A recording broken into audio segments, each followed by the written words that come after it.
lórúkọ Jésù ti Násárẹ́tì, ẹni tó kú tó jíǹde, tí èmi ń wàásù ẹ̀ nípa ìdàpọ̀ bàbá máa tẹ̀mí mímọ́. Ó yá ọba aládé àti sọ̀rọ̀ àtìjáde kó sọ̀rọ̀ àdìsáyé ẹ̀. Ọ̀run kó doyin sáyé ìwọ tó ń gbò mí. Àní kó lọ kó doyin sáyé ẹ̀. Ọ̀run kó lọ sọ́ sóko rèké. Àìjẹ́ rèké kó korò. Kò sẹ́ni tó wọ inú oko rèké táyé ròdò lọ́jọ́ alẹ́. Àní ìwọ sẹ̀ńdá ìpè tí ń gbọ́ èmi evangelist Ìdòwú Ọláolúwa lórí òkè lónìí. Mo gbàdúrà fún gbogbo ẹ̀yin tí ń gbọ́ mi. Ẹ gbọ́ mi yégéyégé o. Látòní lọ àdán Ọlọ́run kó bá ayé yín. Ìtẹ̀síwájú Ọlọ́run kó bá ayé yín. Ìbá tó kù tí 2020 ó parí yìí, ó yá ìṣẹ̀lẹ̀ àmì oríire kó ṣẹlẹ̀ láyé yín. Express oríire ọ̀run kó gbé ìṣẹ̀lẹ̀ àárín wọn bẹ̀. Express ayọ̀ ọ̀run kó gbé ìṣẹ̀lẹ̀ àárín wọn bẹ̀.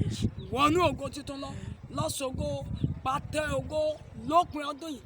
Láti January ó lè mọ̀ sóríire ìyẹn ò ní mí ní, ṣùgbọ́n mi ń sọ fún ọ lọ́wọ́lọ́wọ́ báyìí oríire tó ṣe tí gbogbo àtọ̀tàtọ̀ rí ó mọ̀ forí lura wọn, ó yá wọnú oríire náà lọ. Bẹ́ẹ̀ ni ó rí o láṣẹ bàbá, àṣẹ Ọlọ́run ọmọ, àṣẹ ti ẹ̀mí mímọ́, Jésù agbára wa, àmín àmín àmín kọ Jésù.